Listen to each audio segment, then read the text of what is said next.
You were never meant to blend in. You were built like this. Built like this. Built like this.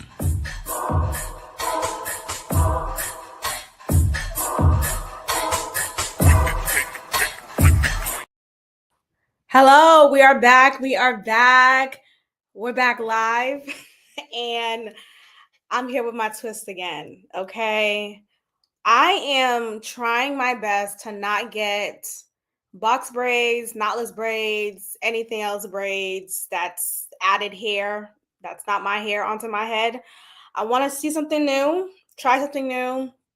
And I'm going to use my own hair for protective style. So this is me, exposure therapy. But anyway, welcome back, everyone. I am your host, Maxine. We are back with another episode of Built Like This podcast, episode 368.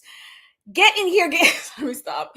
Armand Wiggins have been the MVP throughout this whole Diddy brigade, Diddy trial, the whole nine. I've been tuning into his channel for a month now, consistently. And I wasn't too familiar of him prior to the whole Diddy situation, but I'm a big fan. I'm a big fan of his, and shout out to him. So I just want to give him his kudos. What I said earlier of get in here, that's what he says. So just a little shout out there. I'm not stealing his work. Just want to give some reference to that. Speaking of Diddy, let's get into it. So there was a lot of hysteria, shared hysteria. Okay. We have been culturally tuned into the Diddy trial for almost 2 months now, really. Almost, I think it's been about 8 weeks since his trial began. And it's been a whirlwind of emotions. Lots of people were still Team Diddy, while some people were staunch supporters of the prosecution. So, regardless of what side you're on, I feel like if we have to be honest, say if you were a staunch supporter of quote unquote the victims, y'all can see what side I'm on by doing that. But if you were on the side of the victims, you can't lie and say that there weren't moments throughout this trial when you felt like, that's a little strange. That doesn't really add up. How is this trafficking? Like there were some questions. Like if you're not being honest, then you're going to say, no, I 100% believe that Diddy was guilty on every little thing. And of course it's racketeering. Of course, But what has been a consistent question throughout this trial is, how is this a RICO? Okay, how is this something that presents as an organized crime? Or how is that considered trafficking when seemingly both parties involved, were engaged in this relationship? Yes, we all seen the video 2016 between Diddy and Cassie in that hotel room, and him stopping the dog shit out of her. And that's horrible. I don't stand by that at all. But what I want us to recognize is when you have adults in a relationship and they're both addicts, drug addicts, and they abuse their bodies through substances on a consistent basis and engage in conduct that could encourage such reaction, I don't know if I'm quick to say this person's a victim, this person's a perpetrator. I don't come from that mindset. I feel like we can't have it both ways. We can't have women being propped up as able beings and women who can make their own decisions and my body, my choice and yada, yada, yada, right? And then get upset when they're being poorly treated in a relationship.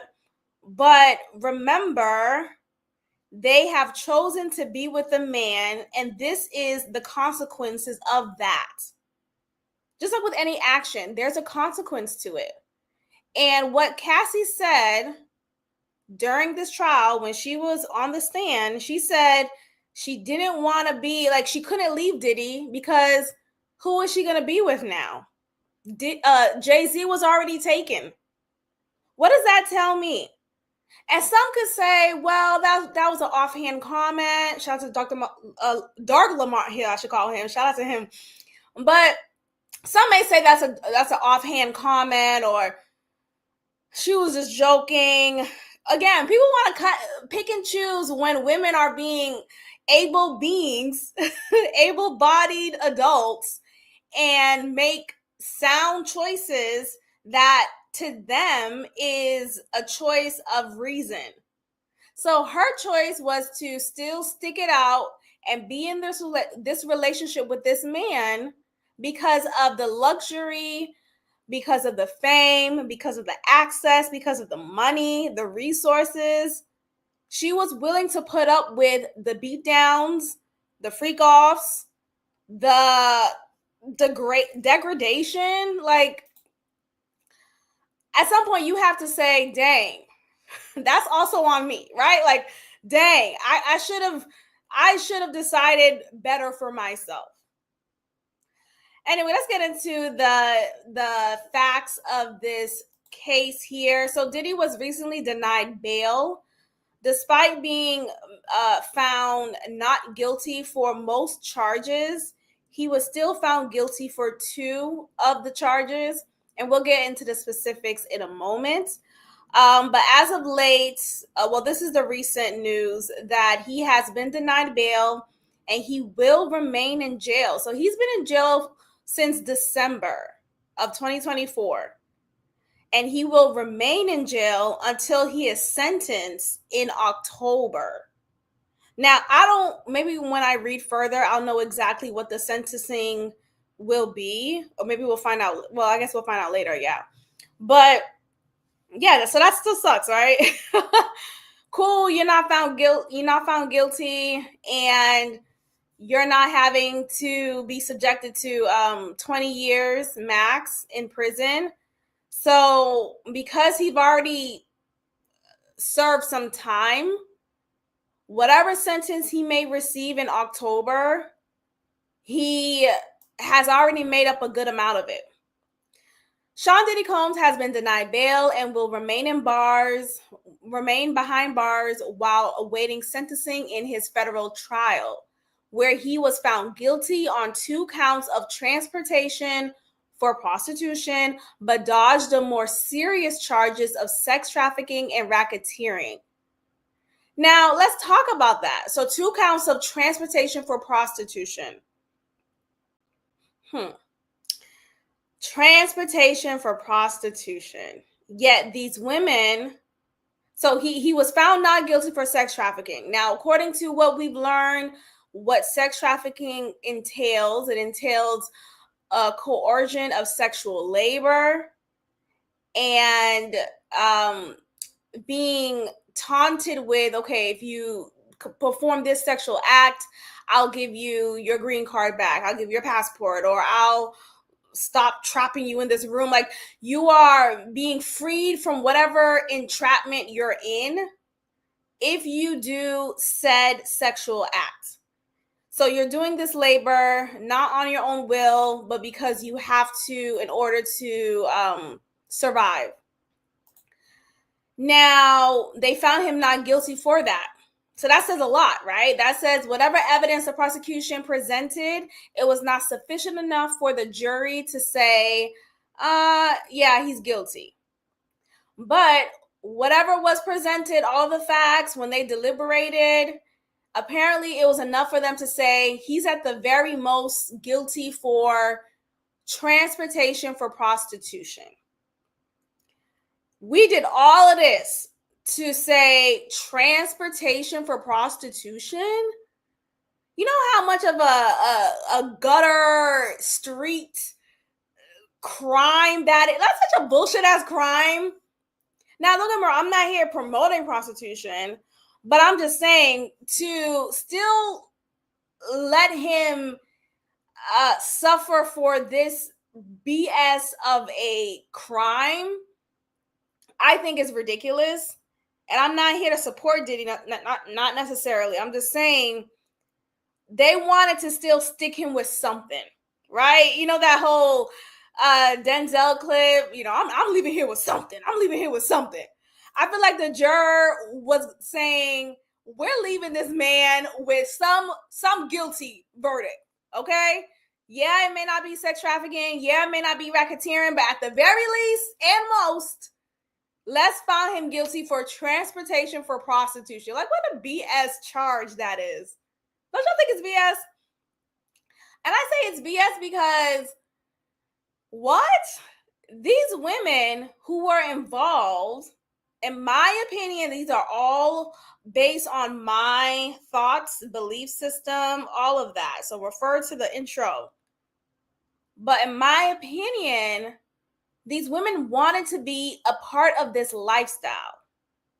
And just as much as just as much as the laws want to look at prostitution as this like necessary enough crime to go through trial. Like, you spent all of our tax dollars, at least New York tax dollars, for this. You know, like, it's just it's so petty to me. Prostitution, come on. So I just feel like these women, they wanted to be a part of this lifestyle, and whatever cost that is, they were going to sacrifice their worth, their body, their integrity, all of these things to still be a part of this life. After the jury revealed the verdict early Wednesday morning, Combs' attorney, Mark Agnifilo, told the judge that he should be released on appropriate conditions as early as today. But the prosecution countered that they said Diddy will still be a real risk to let him walk free. I don't know what this idea of Diddy looking like a risk, like what would he dare to still appear as risky behavior? What would he dare to do now that he's been in prison for almost 10 months now, and you are going to sacrifice your potential of freedom just to be risky, right? It's one thing to go back to freak offs, but what is the prosecution saying here? Are they saying that, oh, he's going to threaten those who went against him? I don't know. I just feel like nonetheless, he seems to not be much of a risk, in my opinion, or as threatening as he is being presented. I feel like I'm sounding like a Diddy apologist. That's not what my goal is. This picture of Diddy is not helpful either. But I chose it because it's funny. So there we have it. That's pretty much it. Okay, so his team thought, okay, if we offer $1 million bond and him giving up his passport and him only traveling to these specific areas if need be, then he'll be granted bail. But at the end of the day, it was not granted, and he is still remaining in prison until October, and then we'll hear what happened next. They note that the guidelines, based on preliminary calculations, dictate that the duration of imprisonment ranges from 51 to 63 months. So that's roughly 4 to 5 years. I doubt that he's going to do 4 to 5 years. I really don't think it's going to end up as long as that. For transportation, for 2 counts of transportation for prostitution, like, come on, you see what I'm saying? Like, this sounds so petty to me. I really don't think the jury, the judge, the overall sentencing will lead to him spending 4 years at minimum in prison for prostitution. Ciao. But that's pretty much it for that. I don't know what else to say beyond what I've already said and what I've been saying. I think these women who were a part of this, sure, they should not have been beaten according to them and according to what we saw from that video with Cassie. All of that, I don't agree with, of course, domestic violence. But what I also want to say is when you play stupid games, you get stupid prizes, right? Isn't that a saying? You get with the man who you know is not going to be all about you. He said this to you from jump, right? Diddy has been very forward in letting it be known that he is not interested in a monogamous relationship. So know your place and stay in that place. But when you get all caught up in, oh, well, how come this person, this woman has you for a weekend and I didn't get to see you last weekend? Or like, that's not your place. It's not your place. And it's not to, oh, that's why Diddy's a narcissist. Can we stop? Are you guys all certified therapists and what's it? I don't know. Clinically approved diagnosis? Not everyone's a narc. Like, cut it out. Again, I think, you get into these situations, you thought you could handle it, and obviously you realize it cannot be handled. So now you're going to milk it for what it's worth. You wanted to be Kim Porter, but you can't hold a candle to her. But even that, the romance is, oh my gosh, I'm getting beat up with this word. Romanticization? Is that how you say it? I'm smart. Some word that just the romanticization of Kim Porter has got to stop. He was being her too. People get caught up. These women, they got caught up with the aesthetic, the optics, right? Oh, you taking pictures with her. You guys have family pictures. You're going to Maui together as a family. Okay, he's still beating her ass too, or he beat her ass. May she rest in peace. So I say all this to say, stop getting fooled by social media and hoping that you could be in that relationship or, oh, hashtag relationship goals. He's beating her ass. You're not exempt. That's my take. Let's move on. Hello, Nelly and Ashanti. Let's get into it, child. So Nelly and Ashanti, they have a new reality show together in which they are showcasing their love. The show is called We Belong Together, which is an interesting title since that's a song title for one of Mariah Carey's songs. And I have yet to watch the show. Maybe I will, maybe I won't. I don't really care. But I hear a lot of people say it's binge-worthy. It's a very bingeable show. And maybe it's 8 to 10 episodes, I would assume. Nonetheless, you have this couple here who's been together for 10 years, she says. I think she said a little bit more than 10 years. But nonetheless, at the very least, 10 years at minimum. On and off. Let me let that land. On and off, okay? So she's been with this man for quite some time. And the love between them is very strong. So much so that they were able to get back together, rekindle, they got married, and they have a baby together. This is Ashanti's first child, while this is Nelly's fifth. Ashanti's in her 40s, so she's very excited and happy that she was able to have a child. And it's a beautiful thing. So I'm happy for her. I'm happy that she got what she wanted when it came to this love being rekindled and for it to be as strong as it could have been for them to have another child. That's a beautiful thing. But a lot of women are calling her a single mother despite her being married to this man, to Nelly.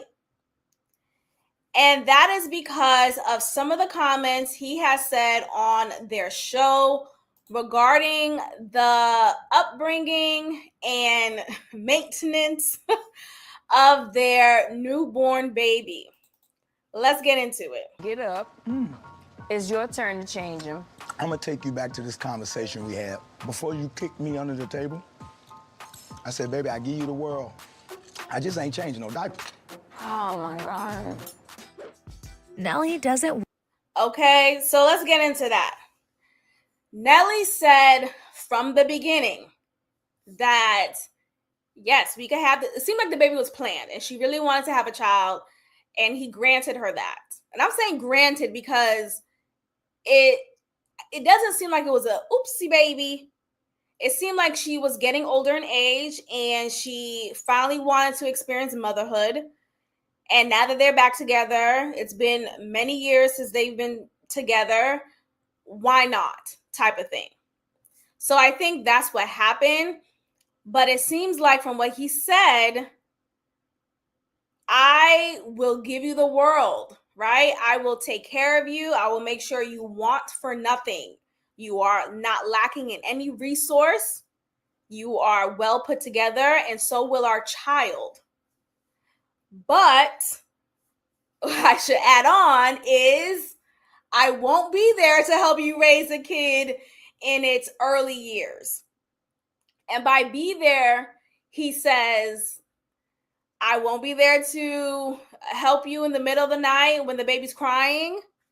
I won't be there when you need a break and you need someone to change the baby's diapers.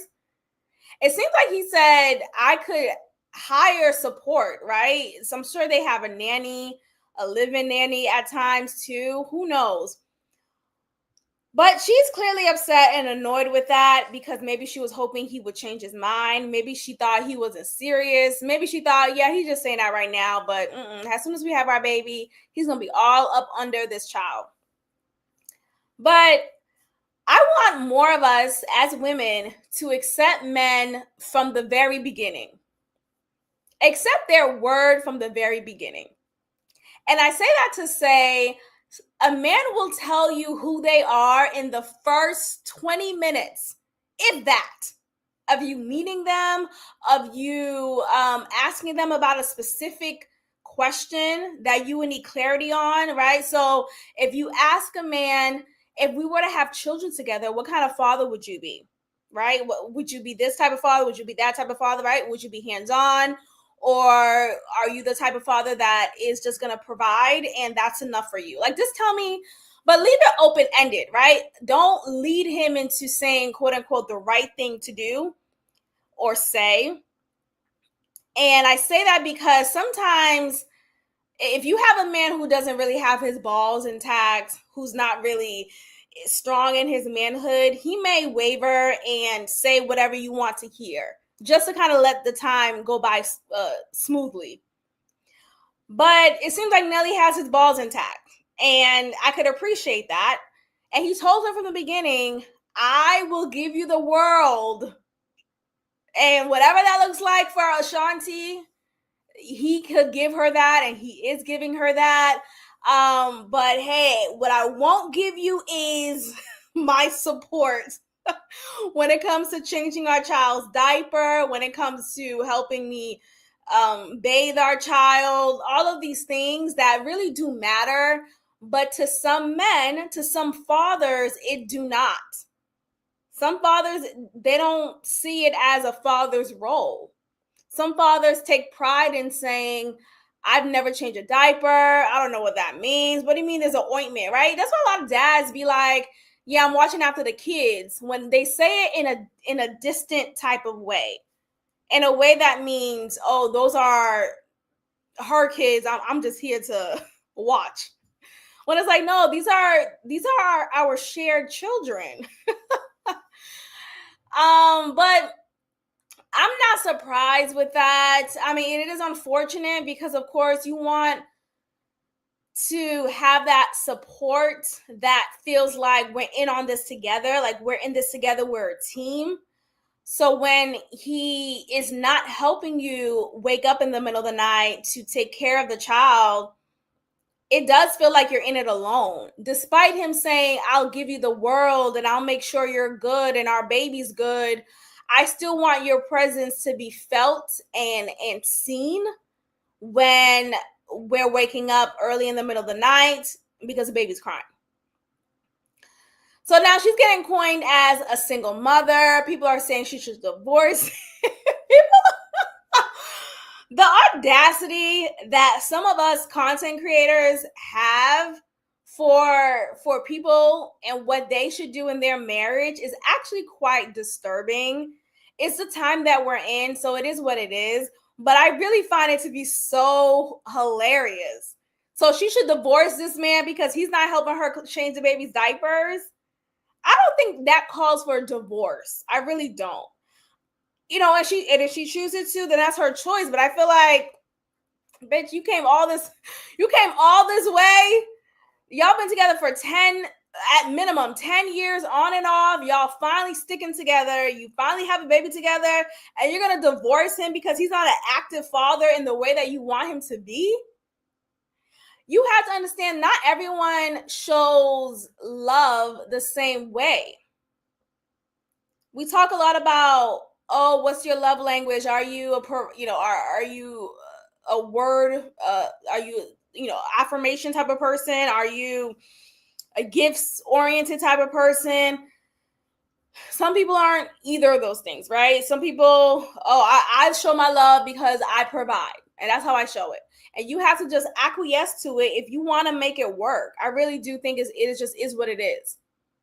Yeah, we share what our love languages are in hopes that the other person matches it, or if the other person can give us what we desire in translation for our love language. But that's just, it's not a real reality. It's not, because naturally that's not who they are and that's not how they love. So it's either Ashanti just accepts how he loves and shows love in his fatherhood, then it doesn't matter what we all say or what we all think about it. I just find it to be so hilarious how people react to it. Let's get into some more of this. Want to be on diaper duty. The topic came up on his and wife Ashanti's Peacock reality show, Nelly and Ashanti, We Belong Together, as the couple talked about Nelly leaving on tour just weeks after they welcomed their son. That's a long time. No, it is. It is. It's back and forth periodically. 3 weeks here, 2 weeks back, 2 months. I'm split about his tour. My first response is I'm super happy for him for putting it together. The wife and mommy side of me is like, let me call Live Nation, because I don't like this at all. Nah, the wife side of me and mommy side of me is a little sad. Daddy's gonna be gone for a long time. Ashanti then explains how it'll be a lot to take care of a baby while he's away, but Nelly quickly chimed in to remind her that he'd already said he isn't available to help until the infant can walk and talk. I think it'll be fine. It's just, with the baby, it's a lot. Well, listen, it's all you. I ain't gonna even lie. I ain't got nothing for him. Absolutely not, I know. Until he can say, I'm hungry, until he can say, I need to use the bathroom, it's gonna be a lot in your lap. But as soon as he started walking, I said, enjoy. Because as soon as he get to walking and talking, he with the crew. And that's what it is. I feel like a lot of men, a lot of fathers feel like, well, the baby doesn't really need me right now. They really need their mothers. They need their mother. They need that bond with their mother. They need the breastfeeding. They need that. And I don't think he's wrong. I don't think he's wrong. I think it's more about what Ashanti needs and how hormonally she is probably feeling an influx of emotions. And this is her first go around. So at the very least, what would be nice is if he made more of an effort to still be a part of this early season at the very least. But I just think ultimately, look, Ashanti, you are in a relationship with a man, in a marriage with a man who Told you from the very beginning, he's not going to be all active in the early years of y'all child's life. I mean, it sucks to suck, but it is what it is. That's one. And two, he is still an active artist. He may not have a new song out necessarily, but just as we've seen in this clip, he is still out here giving shows, doing shows, going on tours. So yes, 2 months is a long time. And even though he tries to say, well, it's half on, half off, he tries to break it down for her. It doesn't matter. He's still going to be out, right? You're still going to be preparing. You're still going to be rehearsing. And she wants you to be home. But parenthood for a mom compared to parenthood for a dad is different. And it will always be different. So, and that's why there's not really much. I think more jobs have more opportunity. I think more jobs are having paternity leave, but that still is seen as a laughable thing. People don't take it seriously. They take more maternity leave seriously because they understand that a baby needs their mom more than they need their dad in the early years. First 3 years, I would say. I really think so. But here we have them trying to figure it out. Let's see what else is happening in this clip. At the restaurant, Ashanti asks Nelly a serious question. I'm trying to understand, how is it that you just sleep through when he starts crying? Do y'all really be up at night? I heard about it. You know what? It's absolutely ridiculous that you'll... I think he's trolling, though. Do y'all really be... I mean, maybe... Do they not sleep in the same room? Does he just sleep as a rock? Does he take something to go to sleep? You know, there was that recent report of Nelly under the substance of something. According to the report, he actually got arrested for it. He was... Child, hold on. Don't get me to lie. Nelly arrested... Yeah, he was arrested recently for being on drugs.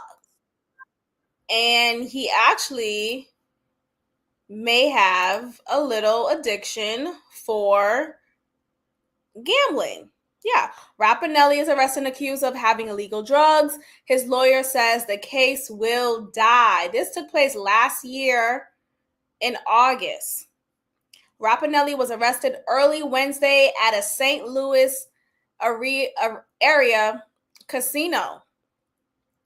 And the Missouri Highway Patrol said an officer found 4 illegal ecstasy pills on him. The rapper's attorney said an overzealous officer targeted him and conducted an improper search. Really targeted, whatever. Nonetheless, whether it was improper or not, you had it on you. It's illegal. And you was under the influence while driving. That is unsafe. If you want to do drugs, do it in your basement where you know you'll be home and you'll remain in the home for a few hours. But don't do it and then leave wherever you were to drive and go to wherever you're going next. That I think that's just unsafe and selfish. The arrest occurred about 4:45 a.m. Nelly is 49 years old. 49 years old. You think he'll know better. He was held and then released by police in Maryland Heights, Missouri. So we'll see. Well, I don't know. I think this case was actually dropped. I haven't heard any updates. But yeah, I mean, look, he's not. Maybe he needs to go to sleep. Right? Like maybe he needs to stay asleep during the night. And Ashanti, you got it, girl. Like you handle it. Shit. But God bless. Let's get into our next topic here. Hello, Tia Mowry. Tia. You know, okay, so Tia, just to do some backstory again. Tia Mowry had this reality show. I don't know if it got picked up for another season, but this reality show, it featured her life after divorce, even though she filed and was divorced 3 years ago. I don't know how quickly after she filed was she granted the divorce, but I don't think it wasn't a long-winded or nasty divorce. It ended, she filed 3 years ago, and I want to say give it less than a year, the divorce was granted. So it's just funny to me how in 3 years she comes out with this reality show. Granted, we don't know when the reality show was filmed, because usually the reality show was filmed a year prior to us seeing the actual show. But nonetheless, it's been years. It's been years since she was the one to file and request for this divorce from her husband, Corey Hardrick, whom she has 2 children with and has been married to him for 10 years almost. And prior to that was together, they were together for a long time. And I remember prior to her divorcing him, they were married for 14 years before separating in 2022, then finalizing their divorce in 2023. Okay, so not 3 years. But yet, nonetheless, the separation took place in 2022. The finalization of the divorce took place in 2023. Her reality show was during 2024. Okay, let me give her some grace. Okay, I stand corrected. It wasn't 3 years, 3 long years after the divorce, and she finally has a reality show. Nonetheless, she's on this reality show. She's talking about life after divorce. She's crying. She feels like she's going to be alone forever. There's even moments in the show when she feels like she made a mistake and was doubting her decision, literally saying this out loud. And then there was an episode when Jackie Harry, who was Tia's mom on the show Sister, she comes on the show and then she talks about Corey without saying his name, but she basically alludes, and Tia confirmed with a head nod, and she didn't deny anything. She basically alludes that Corey was his broke nigga, and Tia eventually got tired of carrying the weight of their relationship, and she probably felt guilty or made to feel guilty because she was taking on more roles and more work opportunities than Corey would prefer her to do so. And eventually there was some contention that led to her filing for a divorce. This whole time, Tia Mowry never denied Jackie's point. She never said, no, it wasn't that, or she just kept nodding her head and let it be known that, yeah, you right, girl. He was broke. Yeah. Let me see if I can find that clip, child, because that was a good clip. Jackie Harry on Tia Mowry show. But yeah, it was a very peculiar. Okay, let's get into it. I'm gonna go ahead and share my screen, y'all. And at this point, let me go ahead and remind you guys of ways to support this channel. I know right now we are low on the live viewers, but I have faith that it will grow, and I have faith in the replay gang who will be watching this video on the playback. So shout out to y'all anyway. But another way to support this channel is by checking out these QR codes.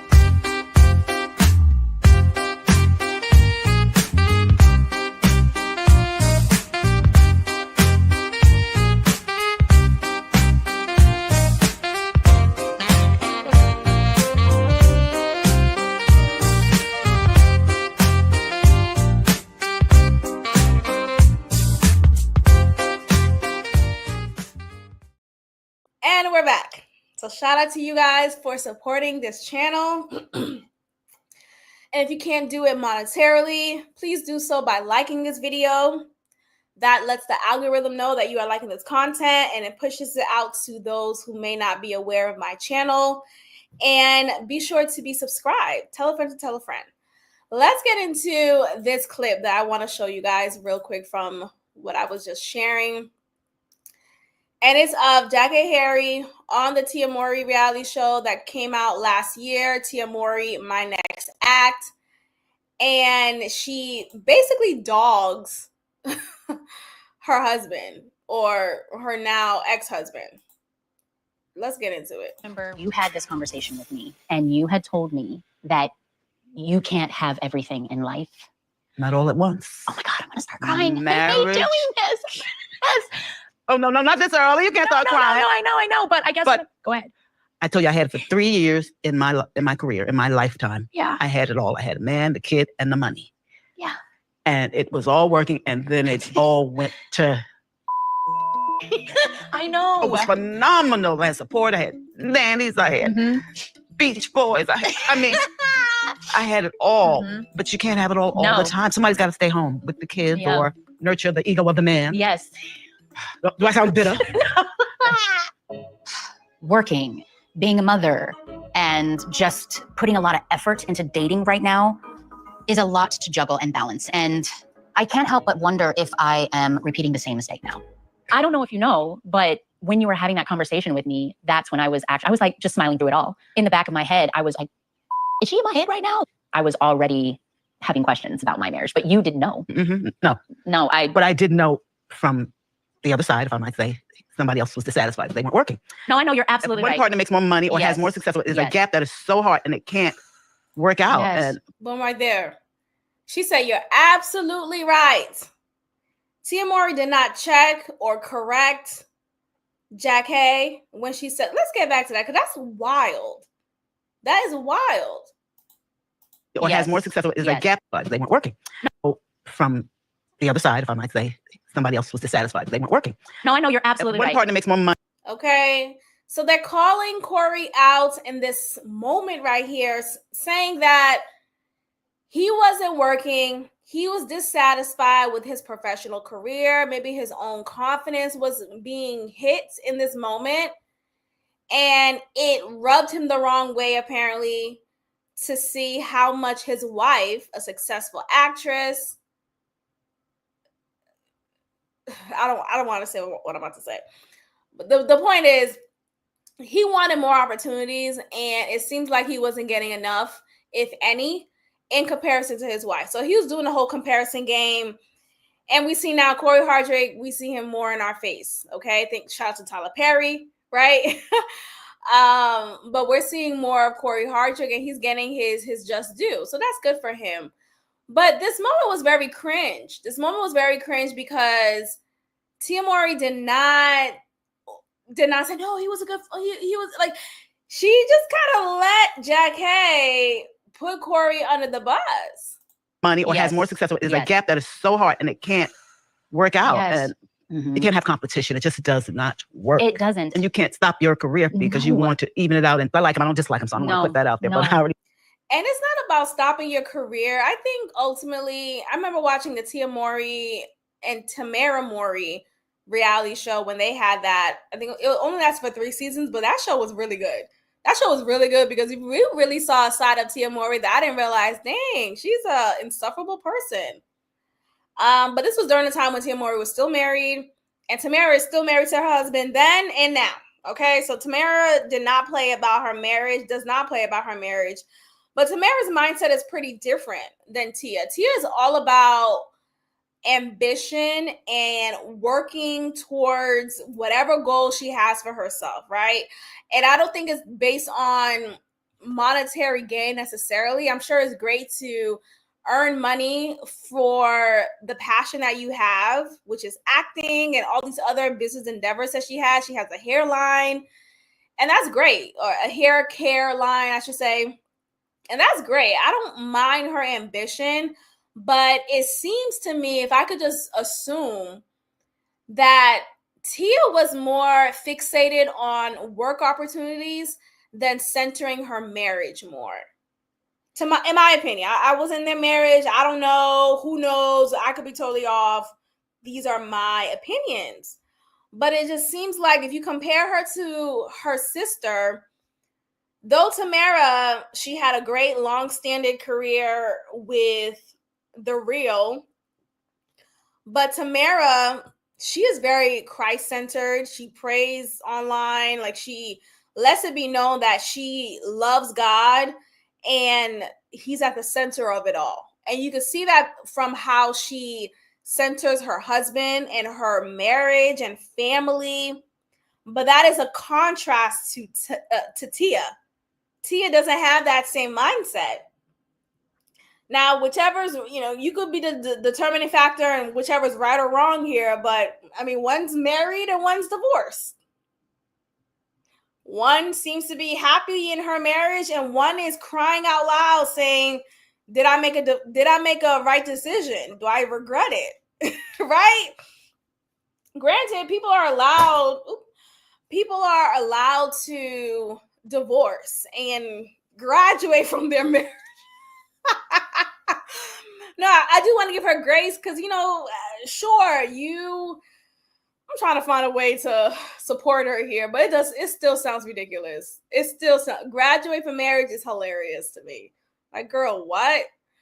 But nonetheless, Tia Mowry is out here letting it be known that she is still single, because there were some rumors that she went back to Corey after realizing being out in these streets is not where it's at.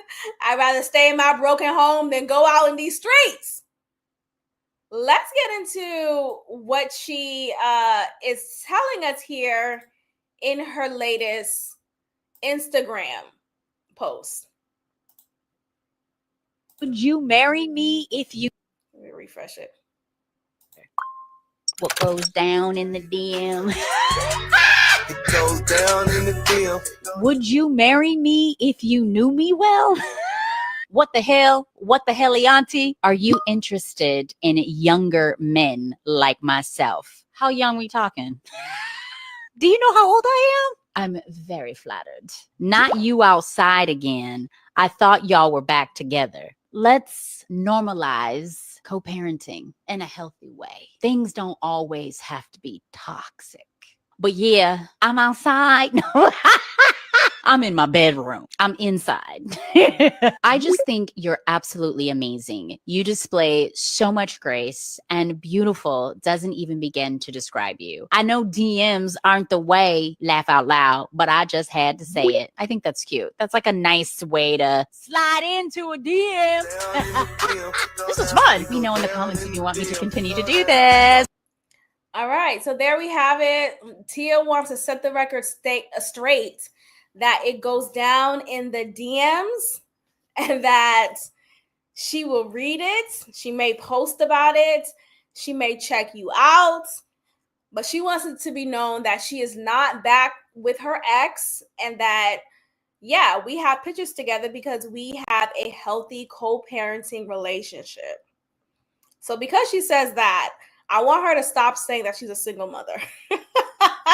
I want us to reserve that label for mothers who truly have no other help, who truly have a deadbeat father, who truly have no village, who truly is out here on their own, grinding it like Taraji P. Henson in the movie Straw. That's a single mother, okay? Not Tia Mowry. I remember she got eaten up alive for that Instagram caption talking about being a single mother now. Girl, what?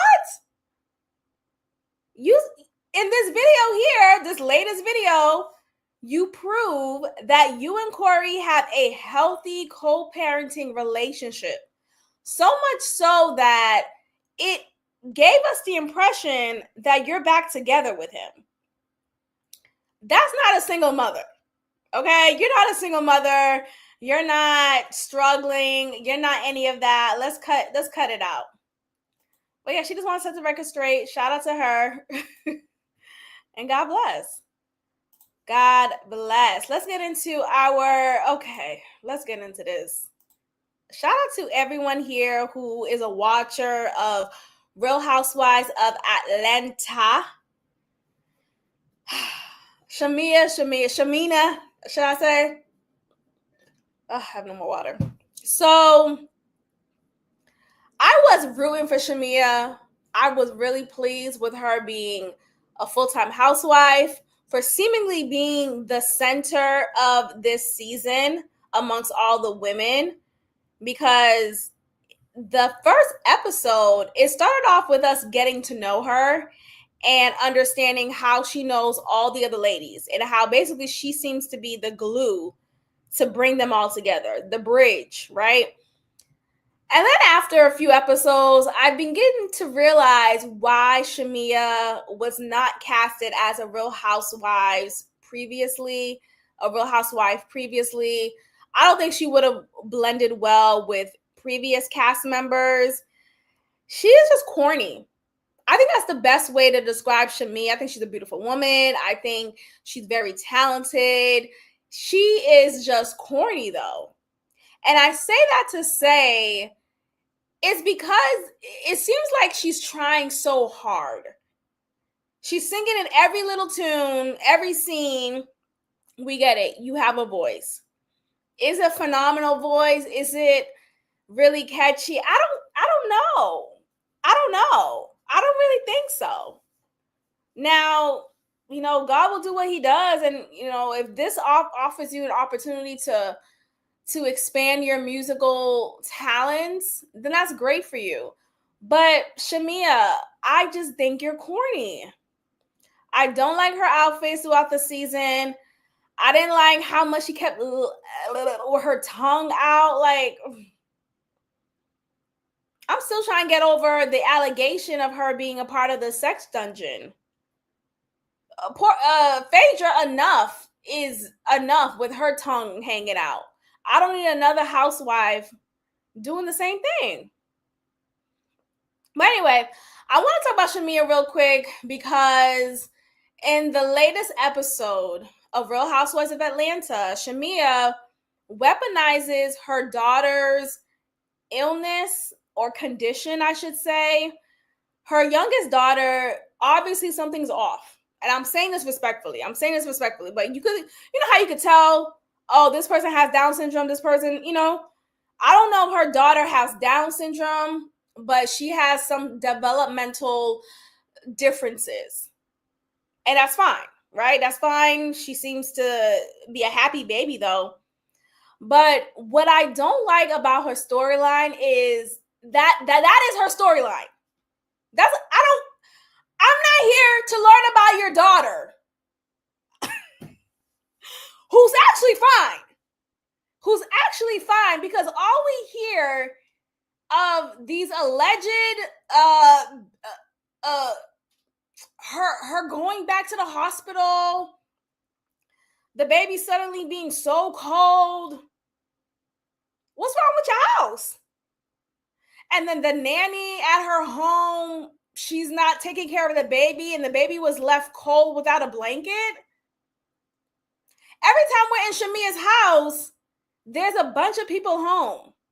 So you mean to tell me the few times when Shamia is not in the house and it is in the responsibility of a nanny, the nanny's not doing her job? Why is this big ass home? Shamia is seemingly the richest housewife in this season. I don't know how much Oakley has, but this Nigerian man next to her, this is her husband, who she swears, yes, he's a chocolate drop as far as his skin. It's literally the color of chocolate. But this man, Shamia, we know why you're with him. The same reason why Portia was with Simon. And I think Shamia is not nasty in the way that Portia is. And by nasty, I mean she's not sneaky or good at something. I think in her mind, it's like, okay, yeah, he may not be conventionally attractive, but he's a good guy, and I'm going to make it work, and I'm happy to have him in my life type of thing.